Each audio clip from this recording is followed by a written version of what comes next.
All right, awesome. This brings us to startups and what people are recommending to build in 2025. So both A16Z and Y Combinator released their, Y Combinator actually released their request for startups for winter 2025. And then A16Z released their big ideas in tech for 2025.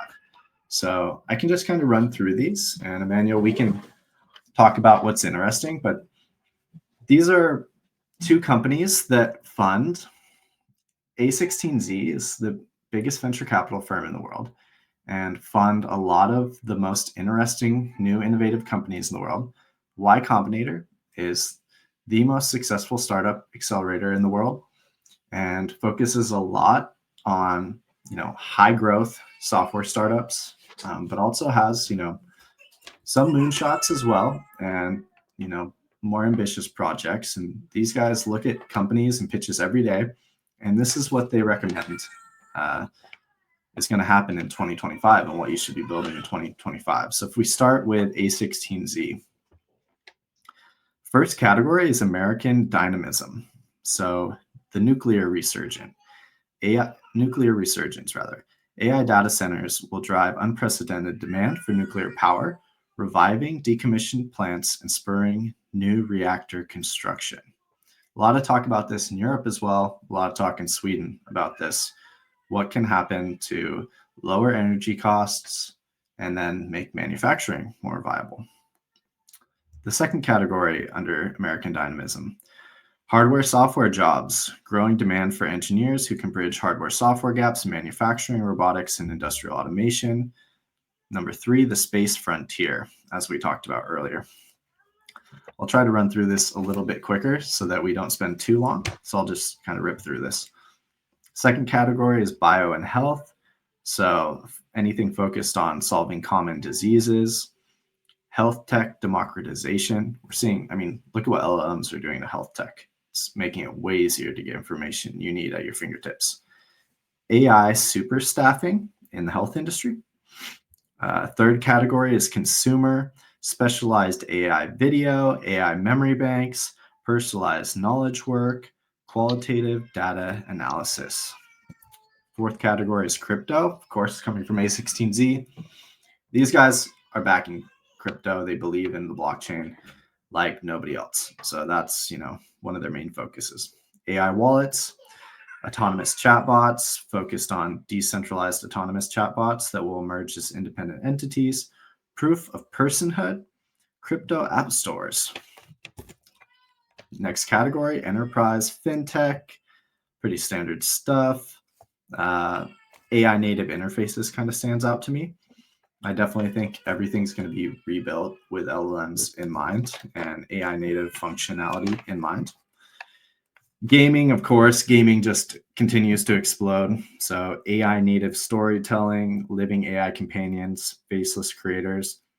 This gaming I think is going to just get so cool because it's going to be better storytelling, better game development, more customization. So really, I think the next 10 years of gaming is going to be unreal to watch. Second to last category, growth stage tech. So search disruption. So Google's getting disrupted, obviously. Who's going to take that space? Sales renaissance. AI automation will lead to increased hiring of sales representatives. Interesting. Infrastructure, AI computing centers, edge AI growth, and AI reasoning progress. Cool. So, yeah, more information here if you want to check it out. And obviously, plenty of podcasts where Mark Andreessen and Ben Horowitz talk about this type of stuff, as well as other A16Z partners. But anything that jumps out to you, Emmanuel? I think maybe, well, the first thing that came to my mind is when you said health tech, especially the AI super staffing. I was just imagining myself being for a dental checkup, and then just having a robot just go into your teeth and checking everything up and fixing all the things that you need. I mean, Yeah, it right. was just a kind of humorous idea that I had in my mind, and I think it would be quite funny to see as well. But I think it'll be also quite interesting to see how that affects costs as well. If we think about how much does it then cost to go to a dentist, for example, if you because usually, for example, in Germany, we also have this crisis going on there, and I'm pretty sure it's also in other countries as well, that you have staffing problems, that there are not enough staff compared to the people coming in to hospitals or private clinics. So basically, Yep. it'll be interesting to see if that could maybe create cheaper costs for people then to get their dental health care or their yearly checkups. Um, yeah. And then another one Definitely. that I found pretty interesting was the gaming aspect. I think we covered this also in the last episode when we talked about Sora AI. I think Hmm. that would be just incredible to see how good the graphics will look like at some point, because I think there Hmm. was I forgot which post this was from or who said this, and they mentioned that a huge a huge problem with game development and realism is that you can't video games can't be too realistic or can't be extremely realistic, because if video games try to do this and they're not as realistic as possible, then it kind of turns off the engagement or the attractiveness of that video game. So it's either you develop the game that isn't 100% realistic, or you try to achieve a 100% realistic physics, all that Hmm. stuff into a video game. And I think Hmm. now with now with AI kind of contributing to now video generation, I think we could see some really uh, some huge advancement in the gaming industry in terms of graphics, in terms of visuals. So I think that would be pretty cool. Definitely. I just think very soon the developers are going to be so much more focused on the details, but the generation of these massive maps of all of this information is going to be so much faster. Like, I don't see why, I used to play World of Warcraft a bit, but if you look at even, some of the newer games that are out there, as well, where you have these massive worlds you can go into and play, I don't see why you're not going to be able to customize those. Maybe there's something that you don't like about this raid or this quest, or you just think that you could make it better, or something that's more customized to you and your friends when you're playing together, where you want to be able to have a giant basketball hoop as a sword, or you want this. It's like augmenting the game is going to be so much easier, because things like building out the pixels for that are going to be very fast. And maybe it's messed up and the basketball hoop has like 3 backboards, but maybe that's funny. So who cares, right? It's just, Mm, I think it's going to move fast, and you're going to be able to, yeah. you're not going to need people grinding away on the details of these pixels for the tree or these lakes or whatever you're trying to build. So creativity is going to explode, where it's not just the people like laying the Minecraft bricks, but it's the people working with the LLMs to design their own world. And Mm, you can do the pixel details as well, but you can get so much more heavy lifting done. So definitely. yeah. I just had just a funny comment to this. I know we still don't have GTA 6 out yet, but maybe GTA 7 will be a lot faster out with with AI Yeah, becoming that good. definitely. I mean, Google said that a quarter of their code is being written by AI. So if the game studios are anywhere close to that, that's going to increase their effectiveness so much. And maybe you'll even see smaller game studios really resurge, because if the cost of building a really good game goes down, it's more about creativity and like what hits. And so it's more likely that a small team can build a really good game, which is awesome. All right, cool. So now let's dive into YC's request for startups winter 2025 and see what the top accelerator in Silicon Valley has to say. So they have 5 categories here. First, government and public safety. Build LLMs to automate specific government tasks, create computer vision systems for license plate detection and crime prevention.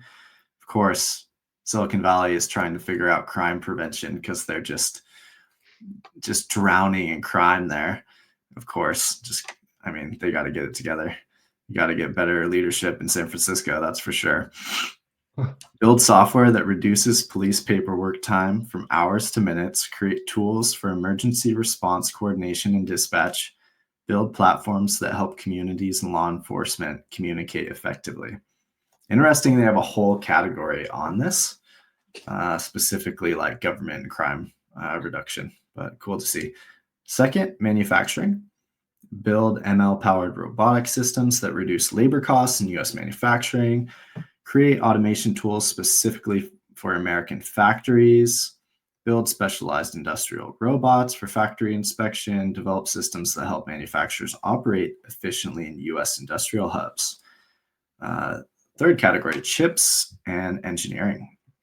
Build LLM tools specifically for FPGA design and optimization. Create AI systems for ASIC design that reduce development cost. Build tools that optimize specialized computation. Developed AI-powered CAD software. Fourth category, stable coins. Interesting. A whole category on stable coins specifically. Build platforms for businesses to hold and manage stablecoins, create tools to make it easy for developers to integrate stablecoin payments, build systems for banks to issue their own stablecoins, develop infrastructure for cross-border stablecoin payments. And finally, new jobs. Create tools to help people run local service businesses. Build platforms enabling people to earn income providing services online. Create systems that help service providers work more effectively with AI assistance. Develop tools that help small businesses operate at the same level as large corporations. It's a really focused list from YC, I have to say. Like the government policy area is very interesting. And I think some of this also has to do with where they see demand and where they think they have partnerships that need this. So obviously, where's a good place to have crime technology? San Francisco would be a great place to have better crime technology. Manufacturing is a huge topic right now, so they're focused on that. AI, chips, stablecoins. Also, I've been hearing a lot of chatter about how useful stablecoins are. SpaceX is actually using stablecoins to take payment from international users of Starlink so that they don't have to take the foreign exchange risk. Interesting to see. And then, yeah, online services and running businesses more effectively, kind of like bread and butter, software improving the way the businesses work. So, interesting list. What do you think, Emmanuel? Yeah, I might be one of those people who enjoy stable coins as well. Yeah, Nice. I Yeah. I use it mainly to also to transfer money because it's just that much quicker, reliable, and no weird fees behind something.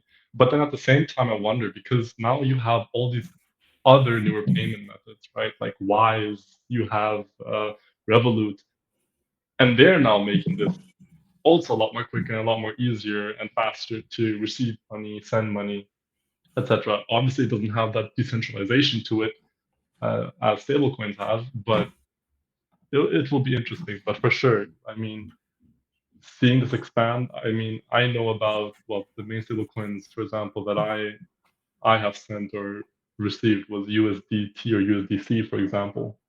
I wonder if there's a Euro stablecoin as well. I haven't looked that much into it, but What it will platform be do you use to buy and sell the stable coins? crypto.com. Crypto.com. Okay. Yeah, Not but FTX. no, Yeah. unfortunately not. I think it's Not just because good. crypto.com is kind of a little bit easier to use in the EU because Europe has so many regulations. It's crazy. Yeah, Interesting so to hear.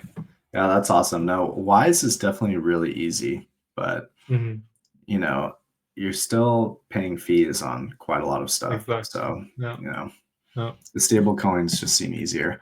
yeah. Awesome. So yeah, But those are the two lists for startups for A16C and YC. So really interesting stuff.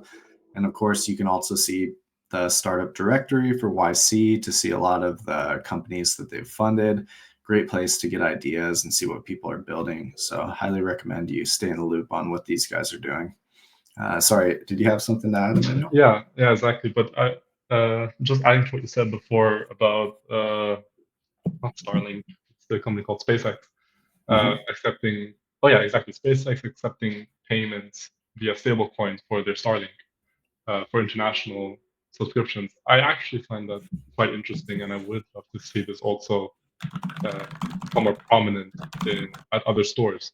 Perhaps maybe you'll be able to pay with stablecoins for Google services and products. I mean, it's very interesting, and I think Mhm. a lot of work can be done within this area.